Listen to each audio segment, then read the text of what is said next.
Good afternoon. It's good to see you. We've got really a stellar group here tonight. We've got Laura Hansplant. She's a landscape architect, studied at the University of Toronto and Penn State, has a master's in architecture and a minor in ecology. She used to be on the Green Building Council Sustainability Sites and Technology Advisory Committee, and now she's advising in Pennypack, and she's a sucker for theory. And she loves canoeing, and she likes to grow native plants and figure out what makes them thrive or not. Chris Lee, he's lead AP, ED&C, and Living Futures, and principal of Jacobs Whitemer. Oh, Laura is studio sustainer. He's the point person for sustainability in his firm, and is an active Green Building United and Living Futures participant and member, and teaches at Jefferson U and is a Malcolm Gladwell fan. All right, Roderick over here has an MArch from Penn, UPenn, and a degree from Trinity College in philosophy and urban planning. He used to be the principal of BLT. Then he had private practice before joining Swarthmore College as the senior planner and project manager. He oversees their incredible, goal-driven, sustainable plan to make their campus zero energy, net zero by 2035, right? When he has some time off, he likes to watercolor. Alex Baird is construction manager with IMC Construction. He has a master's of engineering from Penn State and is an associate of the DBIA, Design Build, and has overseen many seriously sustainable projects with IMC. He loves to golf, and he has 7 kids, so he knows how to manage things. And then Adele. Adele's come all the way down from Boston, from Harvard. She's an incredible, amazing person. Princeton MArch, she went to Princeton undergraduate, I believe, and then an MArch from Rice University, and then a master's in public health from Johns Hopkins. Pretty amazing. And she teaches at Harvard's T.H. Chan School of Public Health, and is the president of BioInstitute, which is a strategic planning firm specializing in environmental sustainability. And she's the author of Epidemiology of Architecture, which was a book talk for AIA National that we hosted in December, and is a little bit of the basis of some of the discussion that we'll have here. She lived in Barcelona in high school, speaks Spanish, and she likes hiking and horses. And so this is our amazing panel. We're going to get down and deep into things. We're not going to stay on the surface, all right? So if you're looking for 101 stuff, this wasn't the place, right? We're going to talk, really get into it with these folks. So I'm going to give it over to Adele. Thank you. Thanks. I'm really excited to be here with you guys and with all of you, and participating in a conversation that we've already started a little bit. The group of us have met a few times and have already had some pretty interesting conversations. So I'm hoping that we'll be able to share some of that and extend it tonight. Who are you in charge of the slides? Okay. Mm-hmm. So what we're going to do is each of the panelists are going to just give a brief explanation of some of the work that they've been doing recently to kind of set a kind of level set. And we have this great diversity of roles on this panel, and our hope is to everybody leave today with some ideas about how we can increase the amount of integration that happens in the design process. So maybe we start with our first intro. All right, Roderick, yes. So at Swarthmore College, in terms of sustainability, I think in the mid-2000s, a number of liberal arts presidents made commitments to go net zero, and our president committed to 2035. but there was no plan in place on how to do it. And it wasn't until 2018, 2019 that we started to put in a master plan of for the energy net zero. So we had a 100-year-old steam system that had high maintenance demands. So there was a good argument for not investing in replacing the steam system and keeping it maintained, but instead going to a geo-exchange system that would connect all the main buildings on campus. So we've, the lower picture is part of, we've dug 700 wells on the main lawn, each about 800 feet deep. And we've connected, 8, 10 buildings to date, most of them at the North Campus. We're now in this process of extending from the geo-exchange system. We've gone north, now we're going east. We still have to go south under the railroad tracks, and we still have to go west. So that's what those pictures are. But what struck me as we've started to have these conversations with Adele and my colleagues here is all that's aimed towards climate change and ocean temperature and so forth. But the other end of the spectrum, there's an initiative on campus, the Be Well. And a lot of the big picture work doesn't really have an impact on the students and their wellness. And I think on the Be Well and what we should do from the facilities standpoint to support this drive for student wellness, that's been a lot less clear. And I think it's still a dialogue in process of what are the student affairs people that are leading this wellness campaign for the students? What do they want from support for facilities?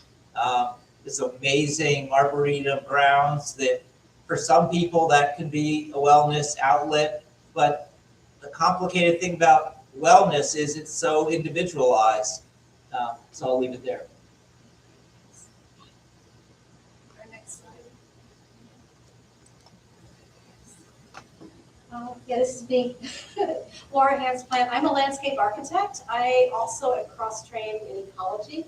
So I love to think about things as systems and how they work. Our practice is small. We're 8 people. We're a multidisciplinary firm, and I am passionate about the ability of multidisciplinary discussions to help solve problems. So just briefly, we work up and down the East Coast, everything from Virginia up to New York and out to the Midwest. And whether it is urban infill projects and figuring out how to make sustainable designs in really tight sites, or whether it's larger campus type spaces, talking about how we inspire people, the common threads, or how we inspire people. We'll talk more about that at the beginning. How do we think about the context of where we're working, so we're not just responding to the project, but we're kind of uplifting for the community. And then really grounding all that in an understanding of how soil, water, plants all function. This is my ecology background, to really be confident in the outcomes. So yeah, I'm kind of a tech geek at heart. Anyway.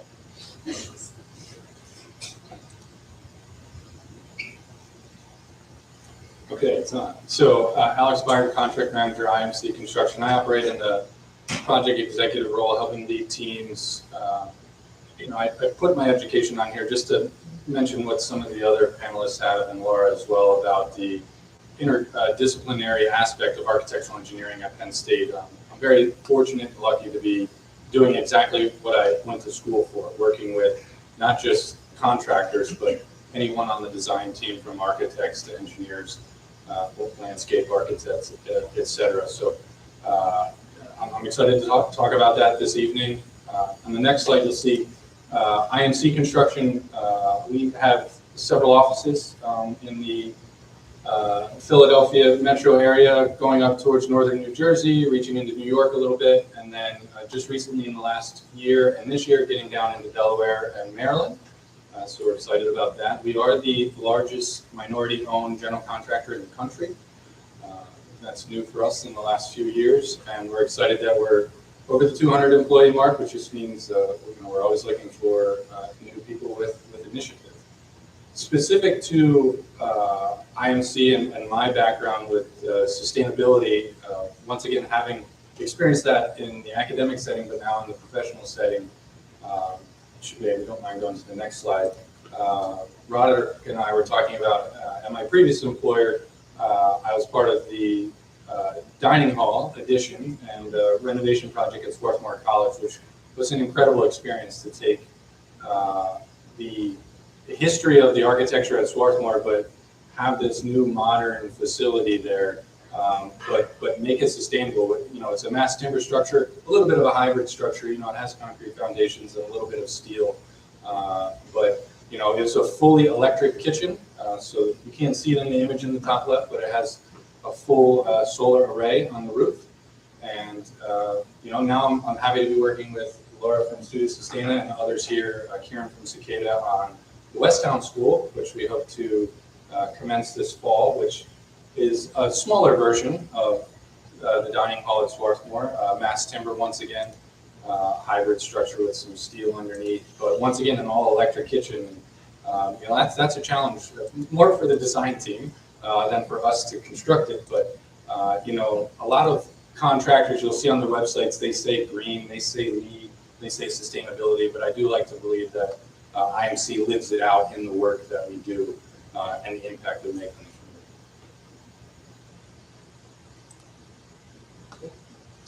the community. I'm Chris Lee, Principal of Sustainable Design at Jacobs White Architects. I get the opportunity to work across all of our different sectors up here and talk to our project teams and our clients about how we can add value to their projects through sustainability.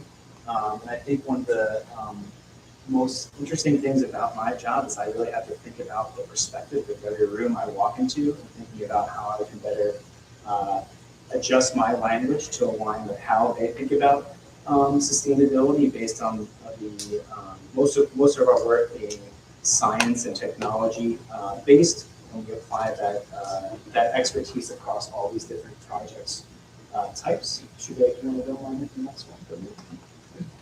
We're in Philly, we're in Raleigh, we're in Austin, about 45 years of business, 60 team members.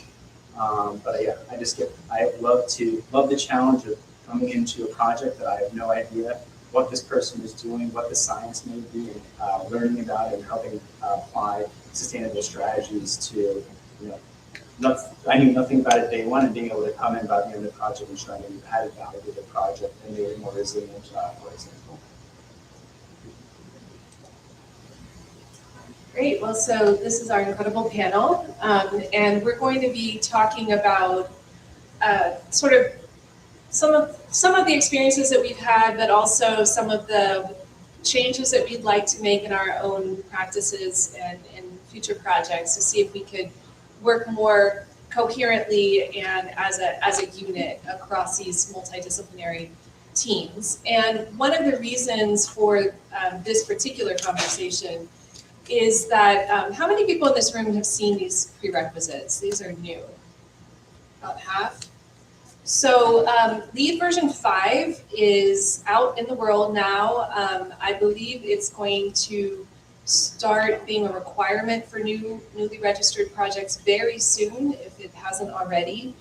And one of the big changes in the new version of LEED are these two new prerequisites. One of them is called Climate Resilience Assessment, and the other one is called Human Impact Assessment.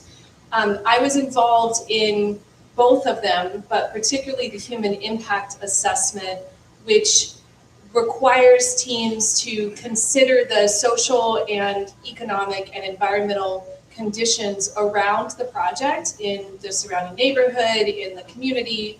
And then similarly with the Climate Resilience Assessment, the requirement is to understand what are the current and potential future climate hazards that would be relevant to this piece of land, the activities that are going to take place once the project has been constructed, and to integrate all of that contextual information into the project team's conception for their LEED project.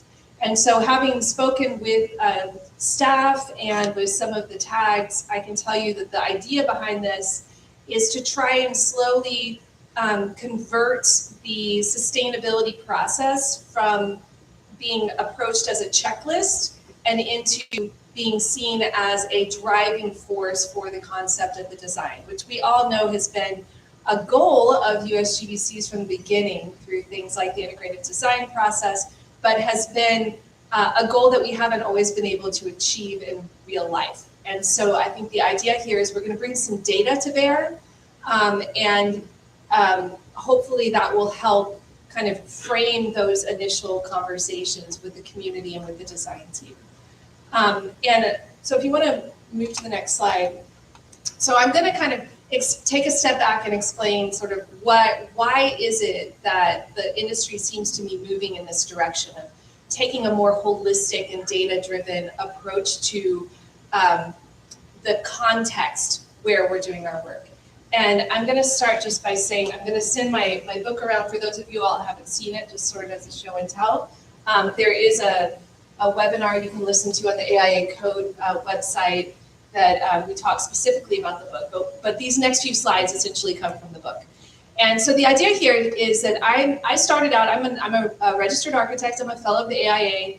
I started out after my Master's of Architecture working at a commercial architecture firm in Houston, which is where I'm from, and as part of our kind of green building practice. And through that approach, and this is in 2003 is when I started. And through that experience and then just kind of, living the life of a green and healthy building consultant ever since then, I kind of began to notice a pattern, which is that those of us who are consultants, the way that we access projects is usually a client comes to us with a project already in mind and a location, or there's some sort of kind of design competition. So we go to them, but again, what we're going to be designing and where it's going to be located, the types of activities are generally understood more or less. And we kind of treat it like it's, this individual object that doesn't really, it's kind of in the Cartesian grid. This is something that architects, being one myself, a lot of the times we don't do a good enough job of really understanding our context to the level of specificity as, like, say, a landscape architect. So then what do? All of the incentives are, you can go on to the next slide, are to basically look at the encyclopedia growing list of best practices that we have through LEED, through WELL, through FitWell, through all these different design guidelines, and apply as many, you can go to the next slide, apply as many of them to the project as we can fit in for the budget and based on the regulations of the site. And that's how we are granted, a score. So the more we add, the higher our score. So if you want to move to the next slide. So then the assumption is that the more environmental strategies we incorporate in this building, then that would be better for the environment, right? And the more health-focused strategies, that would be better for health. That's sort of the underlying assumption, if you want to keep going. But we don't actually know, because we haven't actually done that initial step of understanding our context so that we're reacting to the context.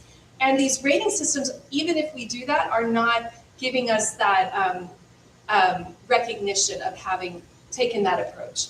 So if you want to, so this is kind of my diagram of what the market failure, you could imagine what it looks like. It basically is encouraging us in all sorts of ways, financial, regulatory, best practices, just the way that we learn in school, to really focus only inside the property line. You want to move on to the next slide.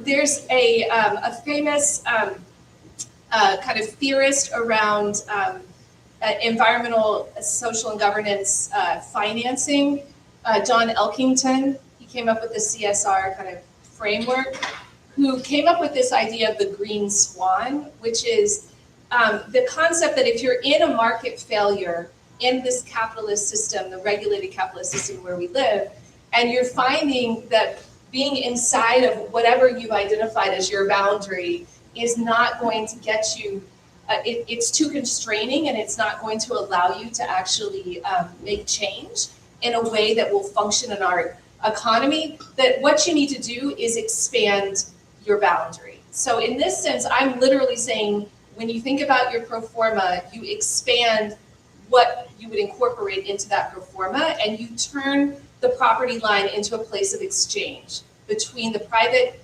landowner or public landowner, and then people who have, actions, financial investments, and kind of other types of power outside in the neighborhood.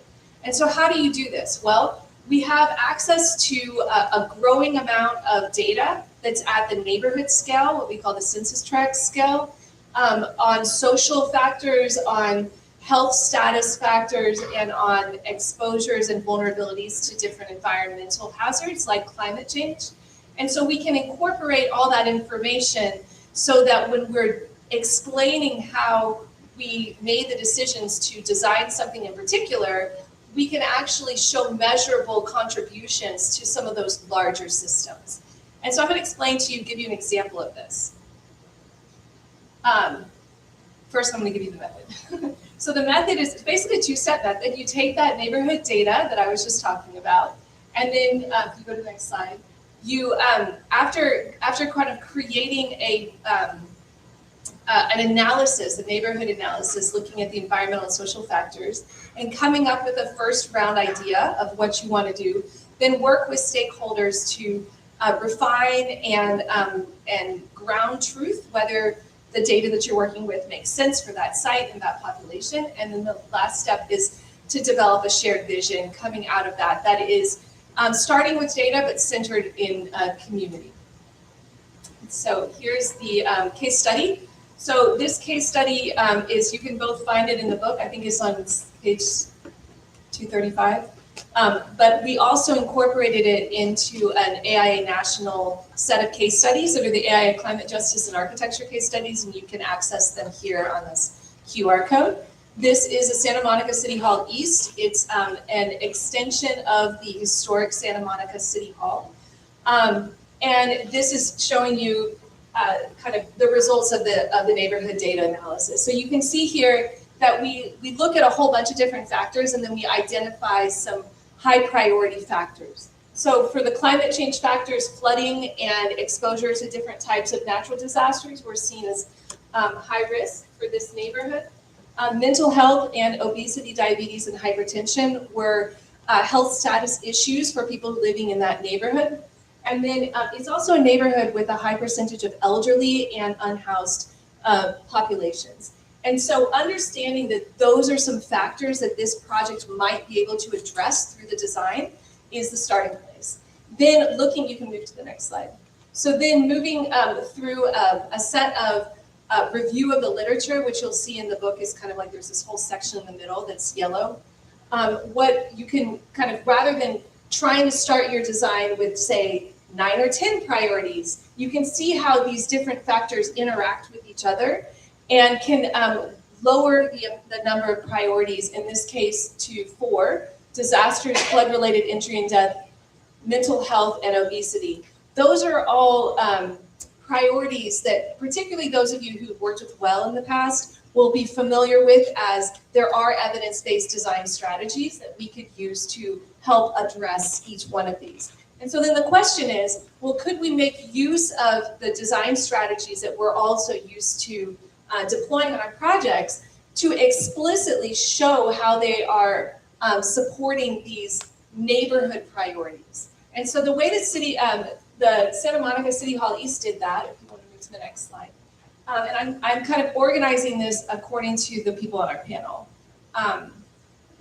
So the owner decided that they were going to go to the effort of getting a certified living building, which this is the first, I believe, the first municipal certified living building. And through that process, they actually went to the effort of creating variances to some of their requirements that would have kept a private developer from achieving some of the pedals in Living Building Challenge. And so you can actually find those variances on their website now.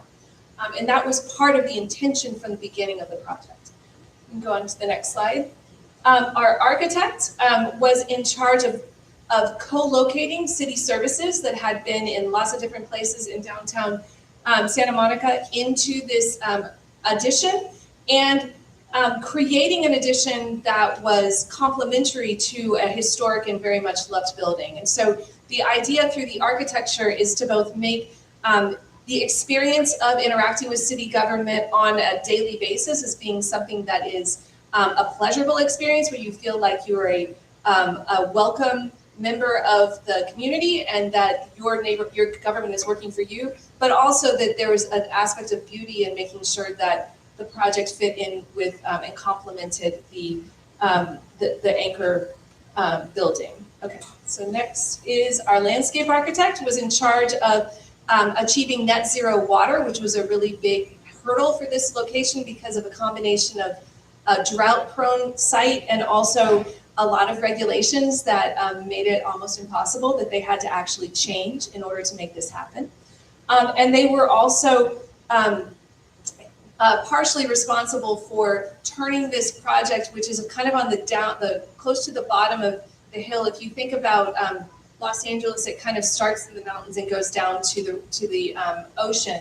So the project is set up almost like a sponge to try and absorb non-point source pollution coming from the traffic and the kind of flooding and water coming down the slope so that it doesn't actually reach the bay on the other side of the building. And then the contractor was part of the project from the very beginning. The owner set up the contract as a design build contract. So the architect and the contractor went in together, and they were very much engaged in making sure that there was kind of constant estimation going on of the construction costs. They were involved in the material selection to the point where they were actually the lead for the materials pedal. And that was a big part of the story of the project if you read the case study. So here you can see that this is a story not just of a beautiful building, but it's also a building that functioned, and a lot of the reason why they were able to actually achieve a 16-year payback for this project was because of the way that the process worked, which was not your typical process. So with that, I think we can turn off the projector. And I was asked to read it.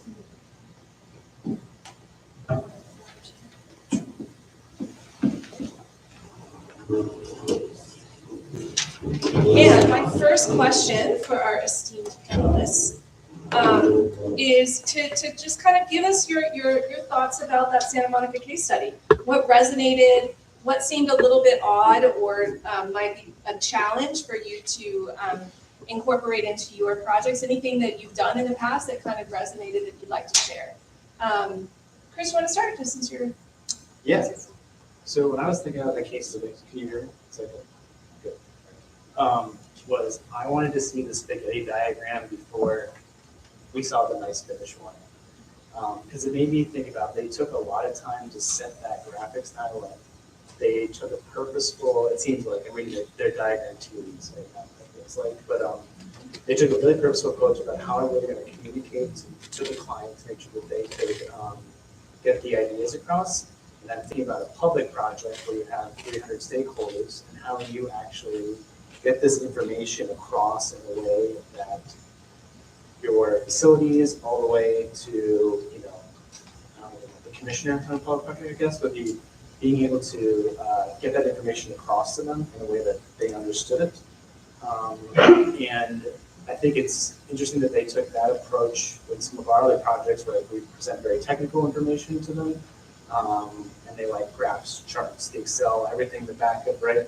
Where this client seemed like they were okay with a little bit more high level, maybe not diving into the weeds as much. So it just makes me really think about the importance of putting yourselves in your client's shoes, really being in the perspective. And I don't just mean like, oh, okay, what do they actually, what is this person going to care about? Or, what is their most important thing that I make, this person's going to care about cost.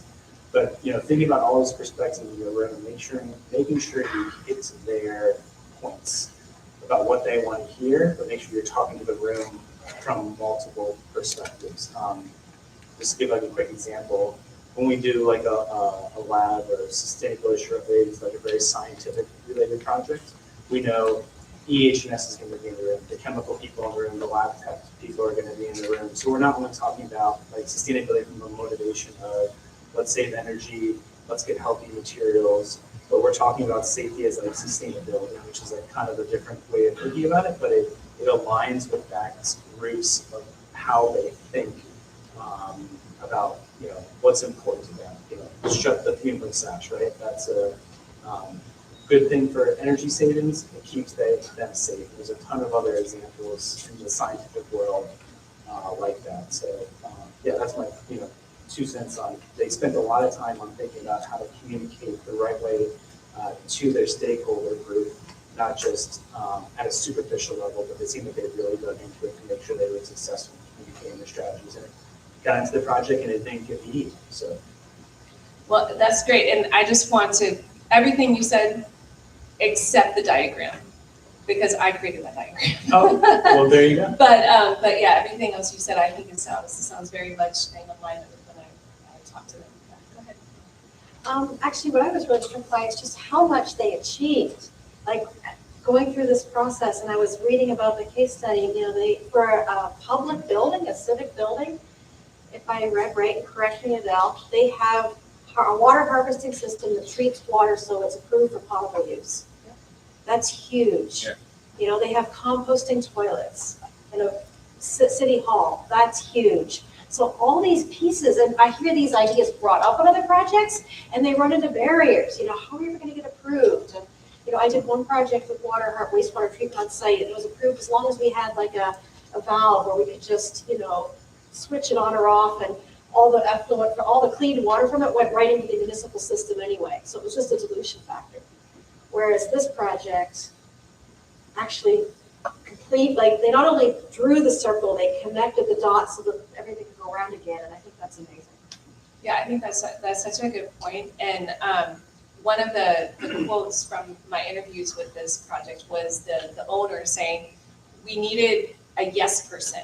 You know, instead of a no person, I was the yes person. So when people would come and say, I want to do this, she would say, yes, and we got to figure this out. And they did some incredible things like, you know, taking officials up to Seattle to like actually test out the toilets up in the Bullitt Center and talking to their regulator counterparts in Seattle about how did you approve that, you know, they went to that level of technical detail with the right stakeholders. Yeah, but you're right, it was kind of in part because they had somebody who'd taken on that role from the owner's side to be that person, which Roderick is a really good. The rest of us Yeah. need those examples. Yes, a good segue to our owners, Brad. So picking up on what Laura said, I really compliment the public officials to have that vision, because you don't often see that vision among public officials. And I live out in the suburbs, and there are a lot of really cheap public buildings that have no vision, that are, and you know, on one hand you're helping the citizenry, on the other hand you have the citizens that want to pay as few taxes as possible and are going to snip at anything that's perceived as an extra. And so it's a tough environment to have that vision. And I guess the question I have is who had the data of what the public needs in terms of public health? Because I'm thinking as an owner, as I think about the wider sphere, it's just based on hearsay or intuition. And I don't think in my busy daily work, I'm not going to go out and find that data. Who had the data? Who got it right? And what's your model for who should be finding that data? Yeah, so in this case, I didn't work on this project, I just did a case study of it. So my understanding is that it really had to do with a combination of the folks who were within Santa Monica, who then worked closely with their local health department, and then also the fact that they were pursuing living buildings, so they were kind of forced to ask questions about materials and about air quality and things that they wouldn't necessarily have incorporated into the normal process. So it seemed to me like it was a combination of those two things.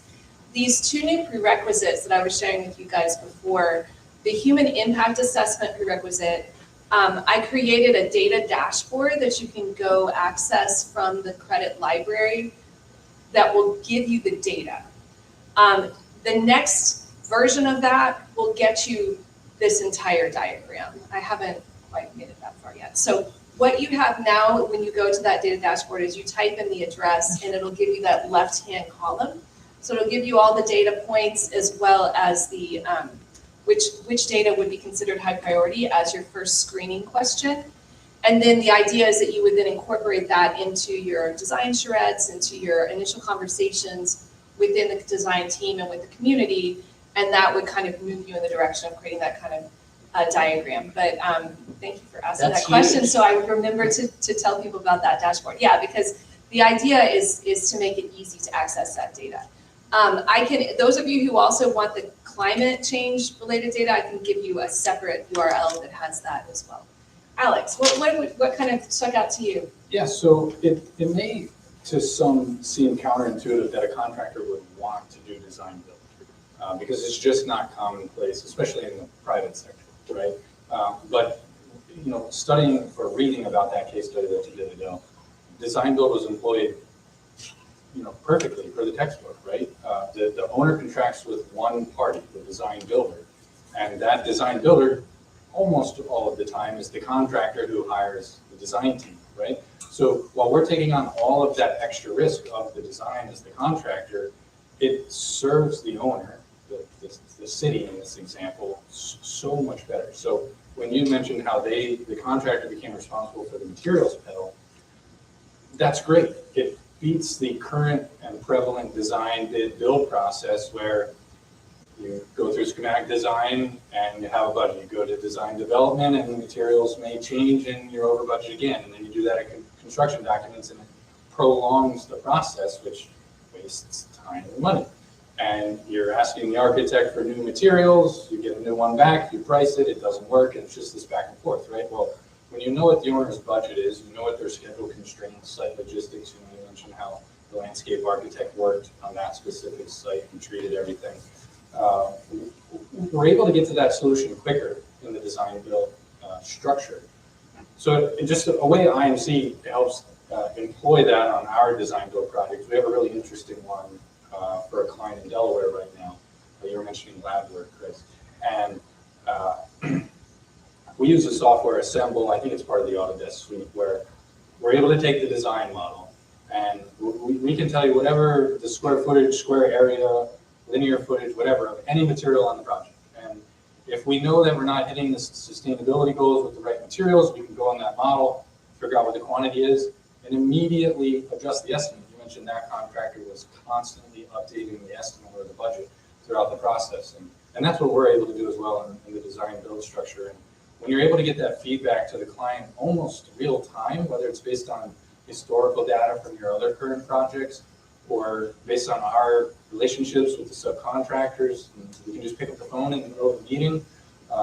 It serves everyone well. So, you know, just once again, on the materials pedal, I think that's great because so often we're in the middle of construction and materials are changing because sometimes sustainability is an afterthought, or sometimes it wasn't the right aesthetic, or you know, sometimes it's just not going to be durable.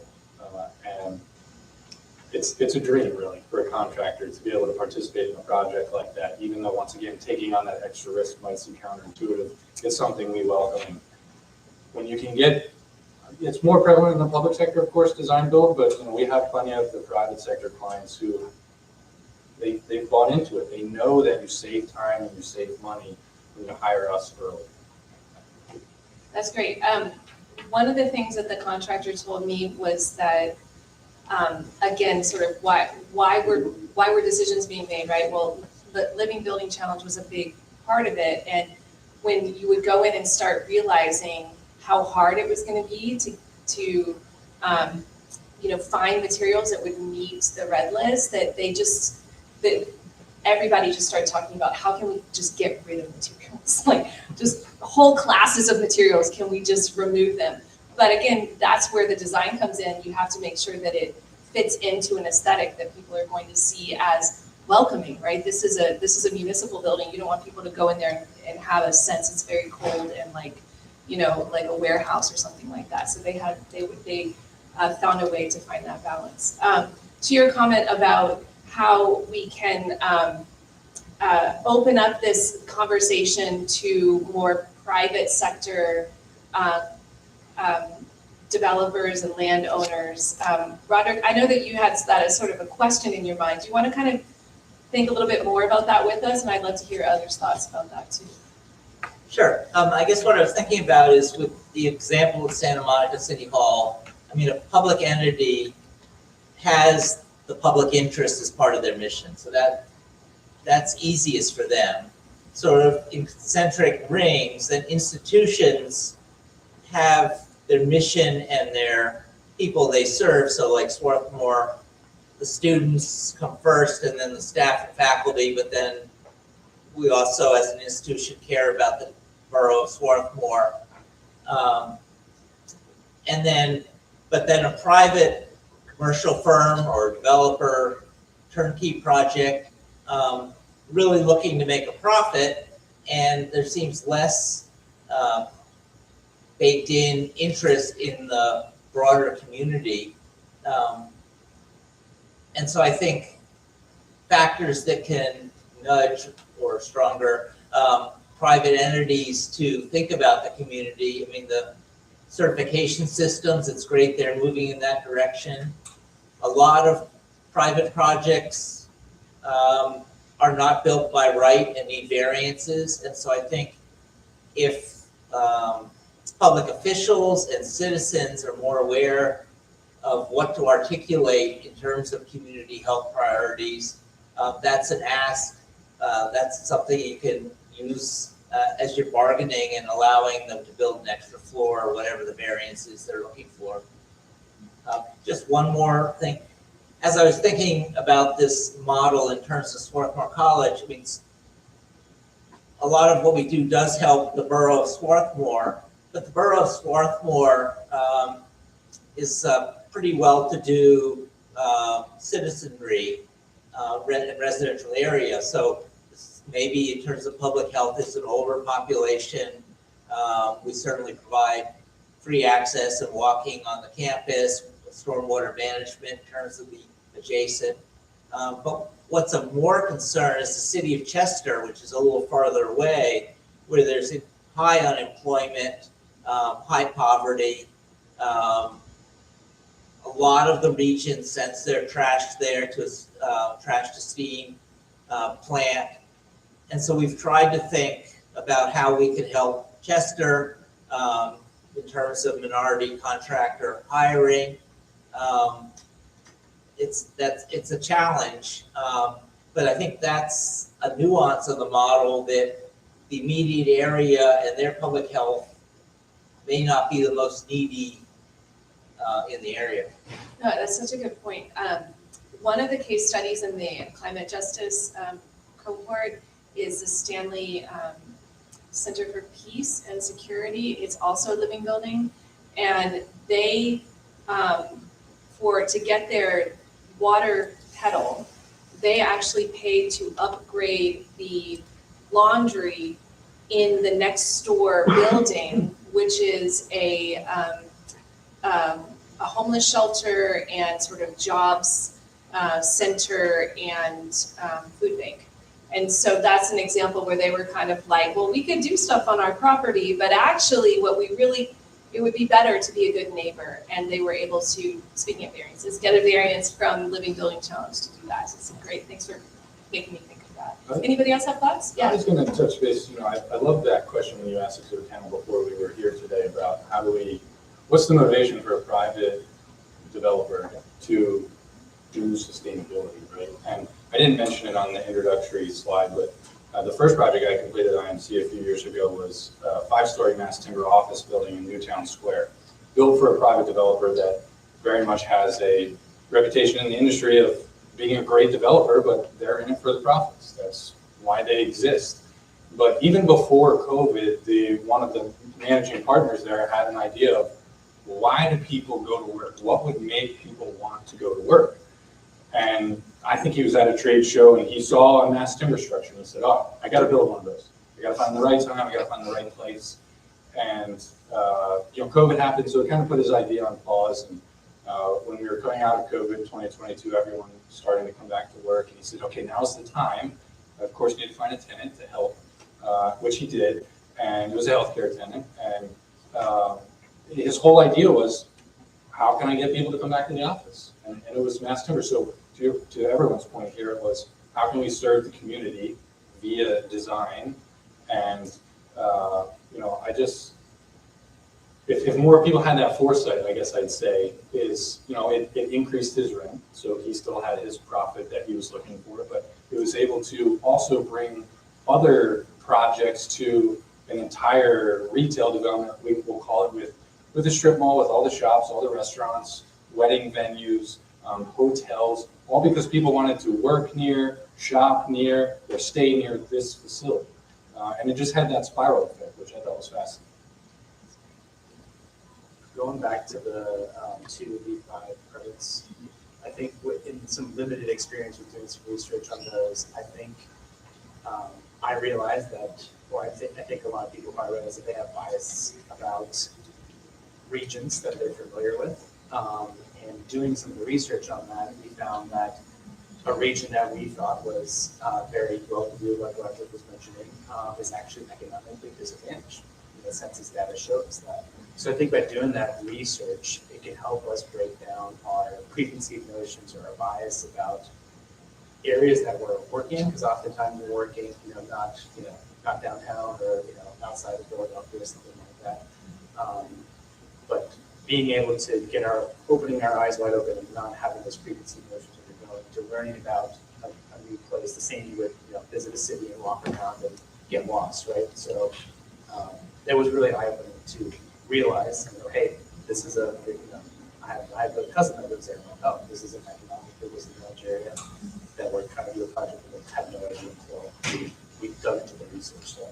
Yeah, I love that comment because I work kind of across a lot of different disciplines, and there's questions that I receive a lot from people who are not in the architecture development space, but are maybe more in community engagement or community planning or public health, where they say, why is it that these designs kind of just sort of parachute down and don't really pay attention to the context? And I've explained that our business model makes it very difficult to only work in one neighborhood. I mean, unless you are an institution and you're the home, the owner of that land, we all have to work in lots of different neighborhoods. And so in a sense, these new prerequisites are a way to kind of, as you say, get a more comprehensive screening of a place, and also an invitation to try and seek out the community groups that have been building long-standing relationships with the community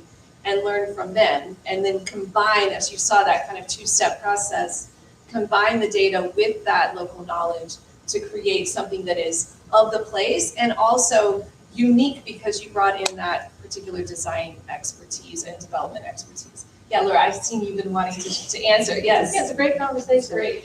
No, and I wanted to pick up on something that you said, Alex, which is that, there's this preconceived notion that because it's sustainable, it's going to cost more.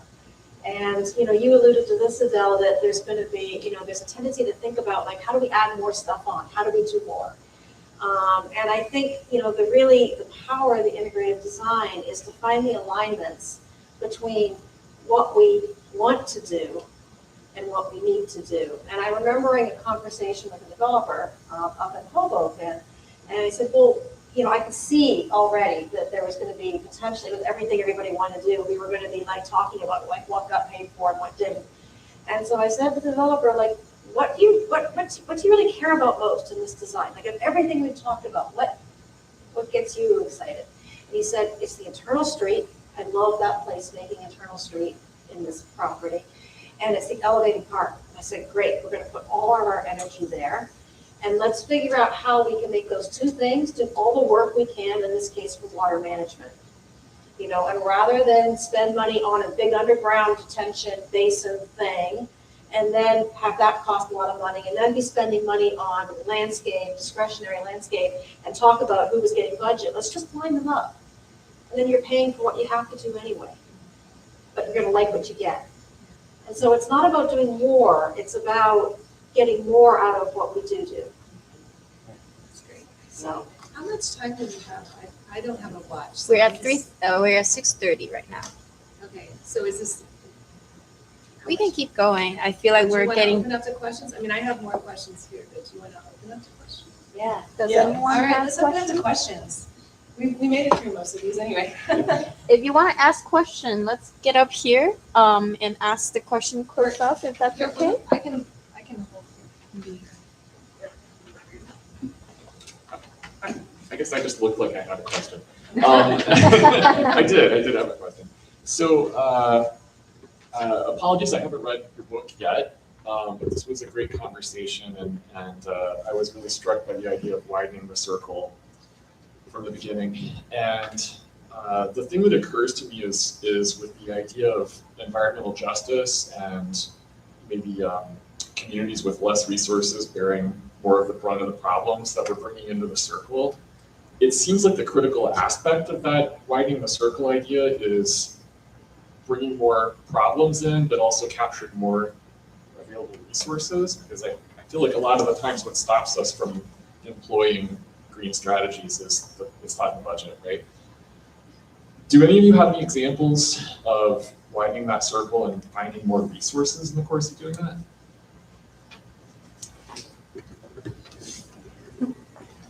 I'll start while you guys are thinking.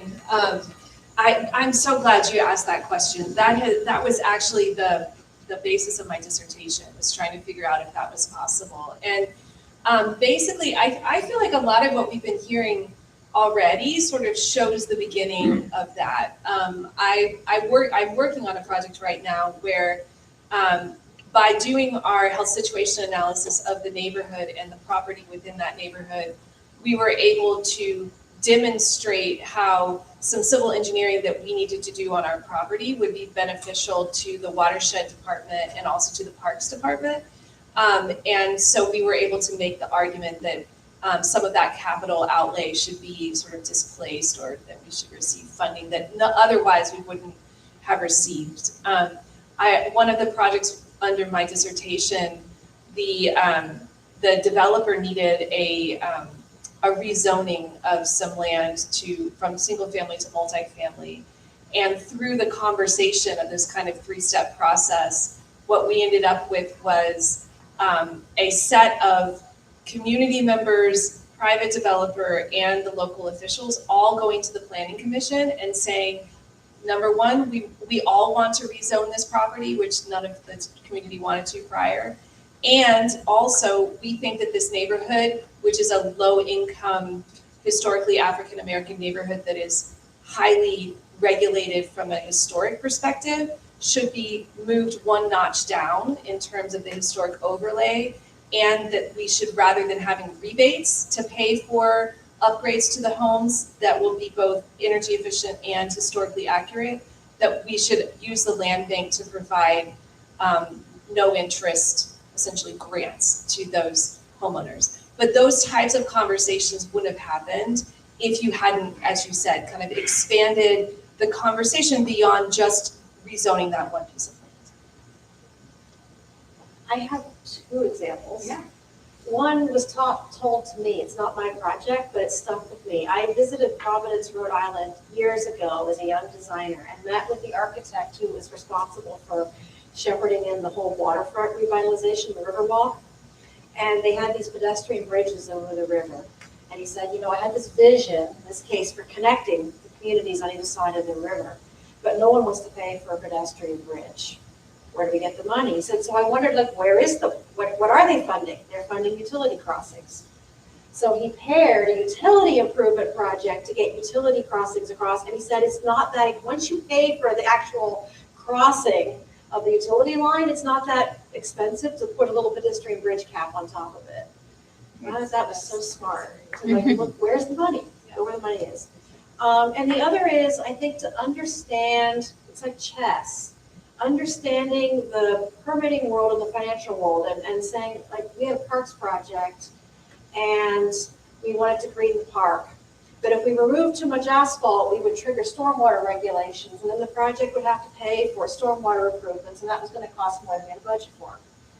But there were grants to fund stormwater if you did it voluntarily. So we positioned the design so that we did not remove too much asphalt, because that would trigger, we removed just enough to do what we had to do by digging through foundations and digging things. And then we did additional stormwater improvements voluntarily, and we were able to get grant funding for it. So there's kind of, speaking of bringing in early stakeholders, having somebody on the team who understands how permitting works, how grants work, and how you can kind of like bring these pieces into alignment is key. Yeah, so.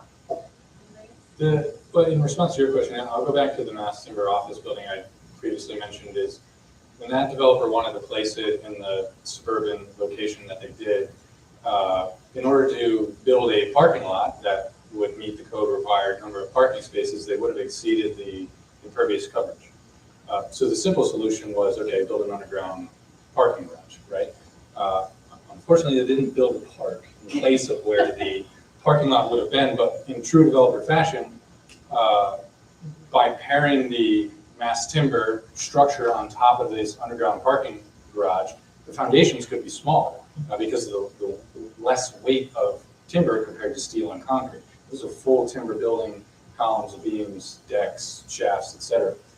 So then, in place of where the parking lot would have been, they built a second wedding venue, which was right in line with their company's objectives, of course, of revenue and profit. But they had these issues that they had to deal with, but they were able to spin it both for the community by having a second wedding venue because it was in high demand apparently, but also the underground parking to eliminate both the impervious coverage, and they were always complaining about the seeing of parked cars.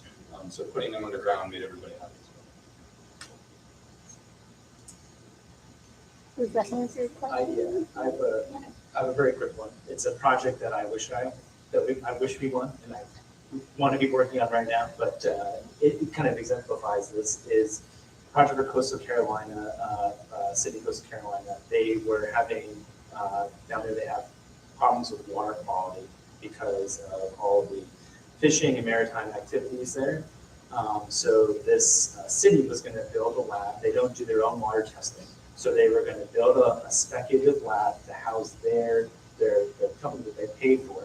That company was going to train their internal staff so eventually to get off of that, the service they had to pay for. And then they were going to open up a speculative space adjacent to it to encourage companies, labs, or other organizations that focused on water quality in Coastal Carolina to kind of make that hub. So not only improve their technologies, but also invite the region to also come to be a participant for this, water quality hub in South Carolina, which would have been awesome. I wish I was working on it, but hopefully, it goes as they planned. But to broaden the circle to not just their town, but to all the other cities that municipalities that they worked with across their coastline. So Yeah, that's cool. So turning a challenge into a new an ecosystem of job creation. That's great. Yeah. So there's a couple of synopsises that I just want to emphasize. So the power of modeling that Alex spoke about, which allows you to find the synergies and some efficiencies in unknown places that are a surprise, and you only find them through modeling. And then this integrated alignment that Laura spoke about, and then the first cost phobic American way of thinking and how we overcome that with better information, like using net present value rather than the snapshot of return on investment to understand the true value of building a better building rather than those crappy public buildings, which will end up costing that community in taxes to maintain these crappy buildings. I don't know if you're aware of the Oros Group, which has been working out of Pittsburgh and then New York and Massachusetts, because Massachusetts is doing amazing things with energy efficiency, passive house, and various things. But he developed a spreadsheet that particularly for states like New York and I think Massachusetts have a STEP program to show them the net present value of whether you do it all at once, which is the least expensive overall, or whether you stay just below the step that you have to every 5 years or whatever it is, which costs more, but of course, if you're trying to budget, you may have to do it that way. And it was just amazing to see this incredible spreadsheet bring together things. And it reminded me, and I'm mostly not asking a question, but talking, so, of Lester Brown's Plan 2.0, 2 point whatever, which I read religiously for several years. And he talked about the fact that if we don't have the right indices, we will not make the right decisions. His example being the stock market does not have any indices that says this product will run out after X number of years, right? This mineral or whatever, or that there's collateral damage that isn't in the cost at all to a community or whatever the ecosystem that will destroy the economic platform that stock is based on. And so the stock market doesn't make good decisions. It can't. It doesn't have the right indices. So talk about the indices that you each need, that help you make better decisions and help the client, that you need to inform the client for better decisions. When I was hearing you talk, Laura, you and Roderick and I were talking about passive homes before this event started. And I was thinking back to the entire class I had on those at Penn State. And how often clients nowadays, they're only worried about the first cost of construction, right? That's the biggest constraint almost always on every project. They're not thinking about the operations costs, the maintenance costs, the durability, et cetera. I take my son to basketball practice a few days a week, and we have to drive by a new public school that's being built. And I just look at the materials they're using, and I'm thinking, you're going to have to rebuild that in 25 years, right? But it's refreshing. I was telling Kieran a story before this started as well of a client that IMC is working with right now who one of their sole drivers is based on durability and operations costs. So they're making decisions solely based on that. So the indice to your question is us. It obviously focuses on the MEP subcontractors, right? The mechanical systems of the building is. They're doing life cycle analysis of how long are the systems going to last, what are they going to cost per year. So just like my wife and I had to buy a new washing machine a few weeks ago, you see those yellow stickers in Home Depot when you go to buy it of what's the energy uses per year. Well, we're providing that type of data to the client. Not that IMC is figuring that out in-house, but we have the right trade partners in the industry that are helping us. And that's the sole driver to the design, the sole driver to the material selections on this project. And it's nice to see. I was doing some research with some of the questions that Dell challenged us with today, and going back to old projects and just checking out AI online of just what percentage of a building's total life cycle cost is construction. And it's hard for that number to get over 10, 15%. So much more of it is based on operation and what happens, maintenance, repairs, eventually the demolition of it, right? And so it's really hard to get clients to think past that first cost though. I think I'm going to talk about process, because we've been talking about outcome. But, I think a lot about this because I advocate in our office and with our teams for the kind of what we're doing, this integrated design. And there's been a lot made about having the upfront conversation, and that's super important, that integrated charrette. But what we found is really important is to almost have those be some of the indices. Like, what are the narratives we're building? Is it what are the outcomes that we want, that we're really working towards?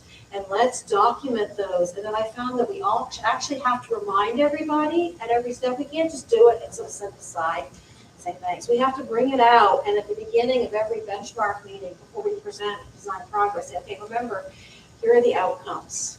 And we have to remind everybody. And we say, okay, so as we're looking at this progress and talking about whatever the decisions we have to do are we hitting those outcomes? And it's a process. It's not just you can kind of agree on at the beginning and then stop. Yeah. So I don't know, that's a sideways answer. So I guess what I have in terms of indices to think about is what could be better in terms of the data that we work with at the start.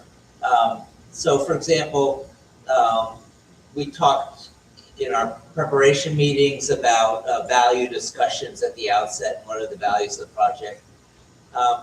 Quite frankly, senior leadership and the people that I'm managing projects and they're making the decisions, they don't have a lot of time to sit around and think about values. We develop them with the core team and lift them up, and they're approved. And I notice not everybody is personality has patience with a values discussion. So that's another hurdle to get over. Programming seems sometimes it goes better than other times, and sometimes asking the people what they want doesn't give you a lot of vision of what could be. And so I think that's a conundrum I put our architects collected here. And the other thing is benchmarking. I think there's room for improvement with benchmarking. So I'm working on an athletics center for Swarthmore. And we look at benchmarking and we look at Amherst tennis courts or John Hopkins. If you find just the best examples of your peer group, they happen to put more money into athletics and probably economize on the energy systems or something. You can't just, for every project, pick and choose which is the best one, because we can't spread our money and put all our money into the best on each example. So I think there's room for improvement on benchmarking as well. Well, so before you contribute, Chris, I was thinking about some of the things you've been saying, Roderick, and one of the case studies in the book is Texas Women's University. I don't know did you see that case study yet? No. So you mentioned that there's a wellness program, and then there's separately kind of like a sustainability master plan. So with the Texas Women's University project, we brought together those two groups, and they had never spoken to each other before. And it was really interesting because they found a lot of alignment in the things that they cared about, but they just hadn't really realized that there was that alignment. And one of the cool things, I don't know a huge amount about the wellness program at Swarthmore, but the one at Texas Women's has a combination of kind of services that are offered that require some kind of space, as well as curriculum and kind of engaging with students on the campus to do, your environmental science project might be something that then actually contributes to benefiting wellness for students on the campus or something like that. And so they were able to kind of take this more holistic way of starting the process of their master plan, their next round of master planning, incorporating the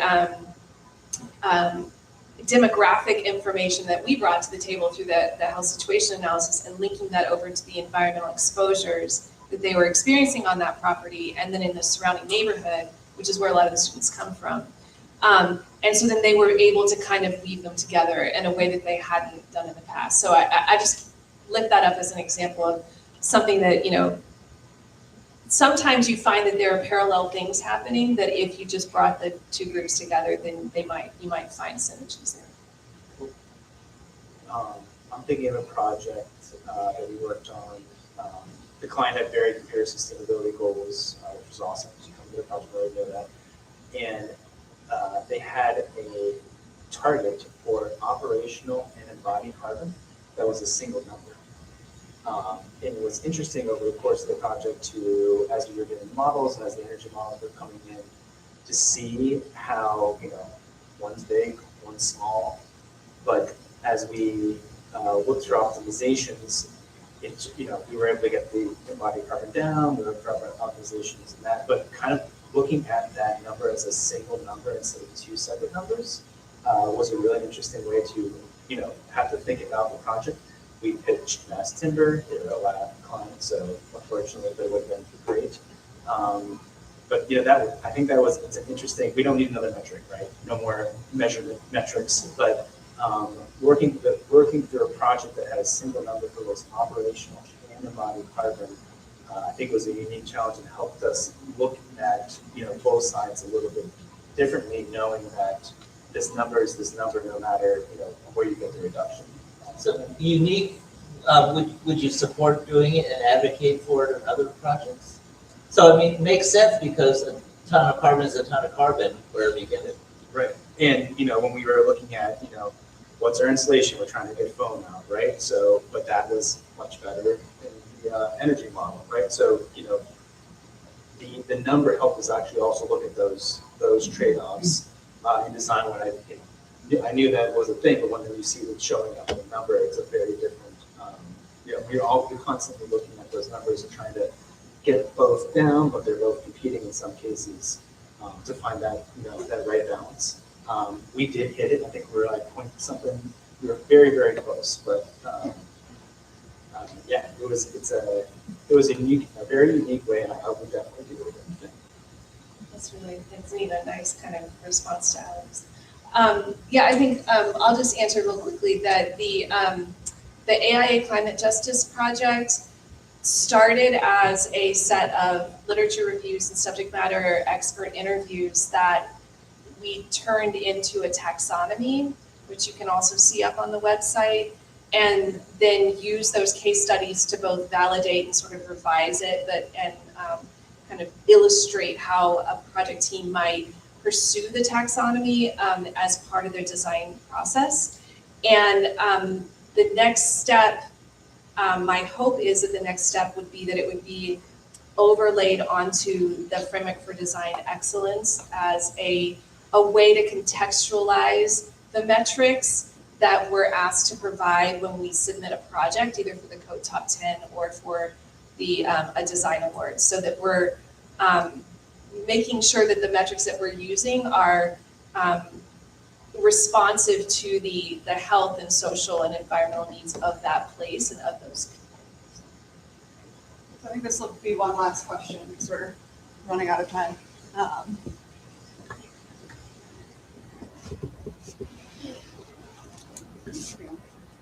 Can you hear me? Yes. I'm very bad at phrasing questions, so apologies. I was thinking, and you started the conversation talking about how we should question the siting of a project based on, site assets or resiliency and all that stuff.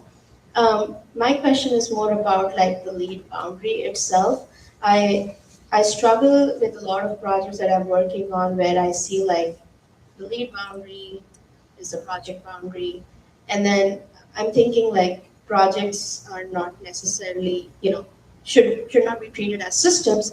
If my site is like 200 feet away from waterfront, for example, and it is going to flood because of the waterfront's elevation and stuff like that. So I guess my question is there a way to think about lead boundary a little bit more creatively, which is more thought of like a watershed is a very big scale, but sub-watershed or something, and then a couple of projects work together to actually contribute meaningfully to the problem itself, or the problem of resiliency. So I'm just trying to figure out, like, let's not isolate our projects more and more from each other. It makes me think of the concept of the Million Challenge of scale jumping, that there could be, solar doesn't fit on your roof, call your neighbor and see if they can help you. But yeah, that's what comes to mind to me is like, how do we, how do we take that to Bill's, whole thesis here is how do we expand that conversation beyond just the building to offer benefits, right? There could be, community solar was sort of, Philadelphia has some up and downs, hopefully that gets, going again, but, that idea of expanding to your neighbor's rooftop, that's what comes to mind, the idea of scale jumping and living building challenge. So take a look at that to get a better idea on that, I think. I think this isn't an answer, but it's a question back to think about.